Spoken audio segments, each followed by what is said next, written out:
Warning, this video contains spoilers for Dragon Age Inquisition.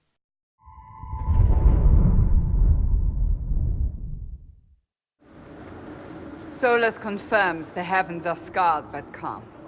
The breach is sealed. We've reports of lingering rifts, and many questions remain. But this was a victory. Word of your heroism has spread.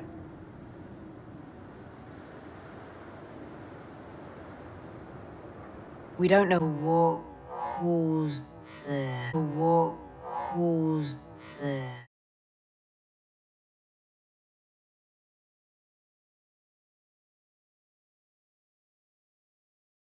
We don't know what caused this. We can't rest easy. I agree. One success does not guarantee peace.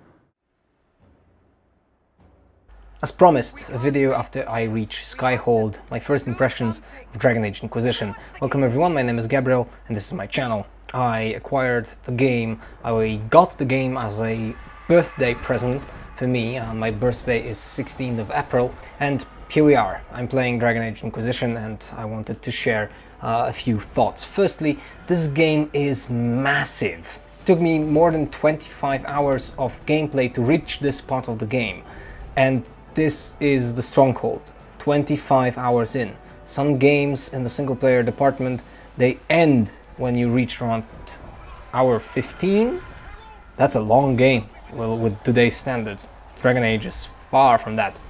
So easily, I will play this game for a long time. You can quite clearly see that. Everyone who played Dragon Age knows that these games have a tremendous amount of content and usually a big replayability value. I love to explore in an RPG. I love to explore and replay the game, especially if it's story-driven. And Dragon Age games, as much as they are less story-driven than previous BioWare games, they are still character-driven, and that's something that BioWare does really uniquely, actually. They did not disappoint in the department of scale, that's for sure, but I think they did disappoint at least in one regard, at least from the perspective of 25 hours into the game. I must say that the department of adversaries is kind of lacking. I was hoping for someone new. I was hoping for a creature or a character who can bring a little bit of light into this world. Note, I still have to play a big chunk of the game, so this impression might change, but up till this point Corypheus as a main antagonist actually fails. Yeah, he's not a real improvement when you think of previous characters with Loghain, Archdemon, Meredith. Basically the lineup of antagonists you face in Dragon Age games isn't exactly very rich. I would say Loghain is still the best, and with Corypheus the problem is that as much as this guy presents a new element, for those of you who don't know, he visited the Black City. He was there, a place that was believed to be the seat of the god. The thing is, we know that from the DLC of Dragon Age 2, so this is nothing new, and that's the problem. Another thing is the overwhelming amount of characters. Besides the party members, adversaries, there are noble priests, there's a lot of side leaders, etc, etc, etc. It's really hard to keep track of people who actually matter, even if you take into account all the codex entries, and for players like me who played the Origins and 2 several times, my background knowledge is still good, but you know, with this amount of people in the game, it's really hard to keep track of everyone. And the thing I actually hate, or rather I should say I dislike very much, is the fact that there are no clear characters from mainly the Templar and the Mage side of the whole thing, who are kind of constant. In Dragon Age 2, or rather I should say from Dragon Age Inquisition, you had Irving, who was the first enchanter of the Circle. There was also the Templar, who was leading the Templars in Ferelden. In Dragon Age 2, you had Meredith and Orsino. Both characters die in Dragon Age 2. So there's this whole amount of characters who make an appearance. They lead this side or the other, and you somehow interact with them. But the thing is, as a player, they are always new to you, and they basically represent the same type of idea behind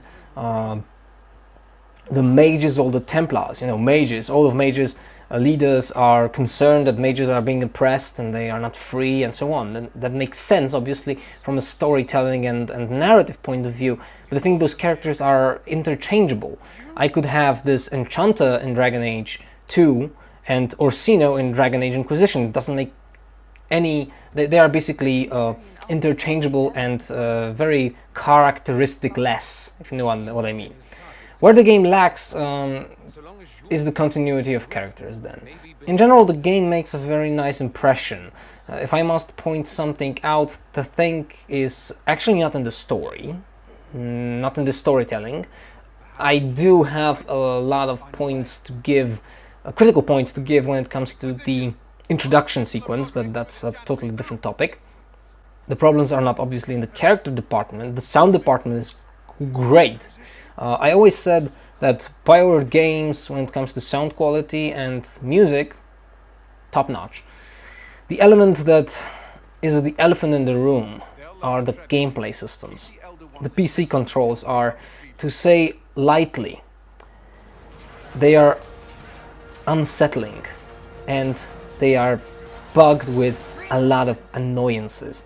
I have a controller and I am willing to try to play Dragon Age Inquisition on my controller. Maybe that will resolve a few problems that I have with the controls. But up till this point, I can tell you there are at least two things that are extremely annoying, especially when you play with a mouse. Firstly, the fact that you have to physically move the character close to a loot chest or a herb or any interactive object, basically. You have to physically move the character with WSAD keys to be in a proximity that allows the interaction to actually take place. In many other games, you just click, usually right-click on a object, and the character will somehow, you know, find a path and get there. So as long as you see the object, the interaction is much easier than it actually is in Dragon Age Inquisition. The console design is very obvious here because on the pad you have the analog sticks that move your character in the world. Secondly, the tactical camera. I am the first one and one of the few people who I do know that suggested in my previous materials. I said to BioWare, actually, I said that they should adopt the tactical camera to every platform. The thing is, now when it is on every platform, the gameplay, and especially the combat, well, basically they are designed in a way that basically the camera is redundant and in some situations actually pointless. I use the tactical camera when I need to gain info about my foes. So I go to the tactical camera, the whole thing pauses, I look around, not to mention that looking around in that camera is a little bit of time consuming, and then I go back to the, when I know what I want, I go back to the third person camera and play the game from that perspective, actually, to be tactical in the sense that I understand through tactical. I really need the camera only to gain information, and to be honest, after some time when you do know the enemies you face, you don't actually need to go to the tactical camera, because when you see your enemies, you basically know what you need to do. Don't get me wrong, I play a mage character, and a mage character basically has a lot of spells, and there are also very tactical options in that build. AoE spells, area of effect spells, bottleneck spells, which means, you know, when you blockade a certain path to keep your enemies at distance, to cluster them up or things like that. But the thing is, literally this is not actually tactical, it's reactionary gameplay actually. you react to the things that happened on the battlefield. I play this game without, especially combat encounters. Maybe that will change with more demanding combat encounters, like the boss fights and the dragons. I haven't killed a dragon yet. I think I will make a video about that. My first real dragon hunt. But the thing is, this is not tactical gameplay, when you don't have to plan. And I don't plan my encounters as Dragon Age Inquisition. I just charge. I won't say I charge in, but actually when I see that something is happening, I reactionary cast a spell, and usually it's enough. The game is a mixed bag at this point of my experience. I want to play it really badly. I like to play it as well. I have to say clearly that I do enjoy it, but at the same time I see many points that could be improved, because, you know, sometimes I just see that this was done better in the previous game. This was done better in the previous game.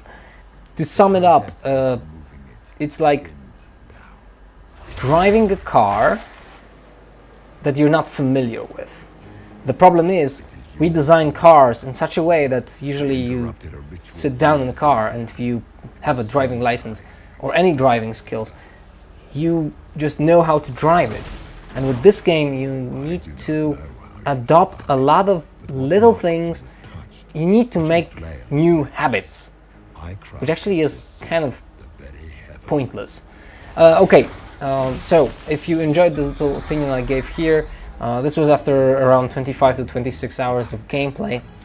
So not really very deep into the game, but I think quite enough with such a big game to form a sort of a basic beginning opinion.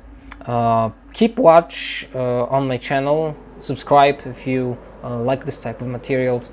I will most possibly create a little bit more of Dragon Age Inquisition videos in the future, and be sure that I will make a impressions video when I finish the game for the first time. And thank you for your time, as always. My name is Gabriel, and it was a positive experience to share this little part of my mind and my thoughts with you. Ciao!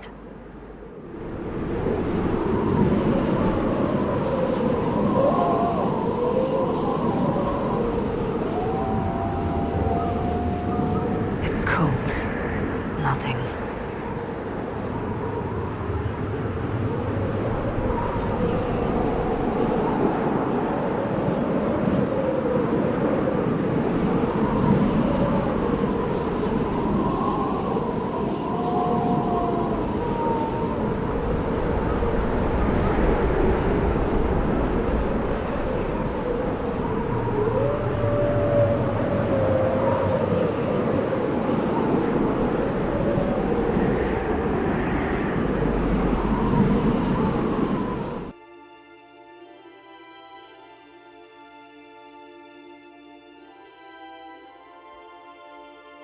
By attacking the Inquisition, Corypheus has changed it.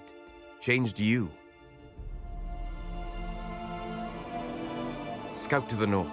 Be their guide.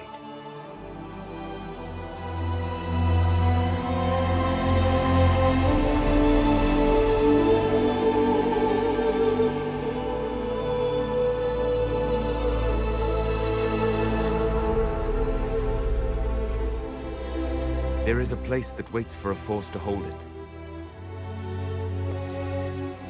There is a place where the Inquisition can build, grow,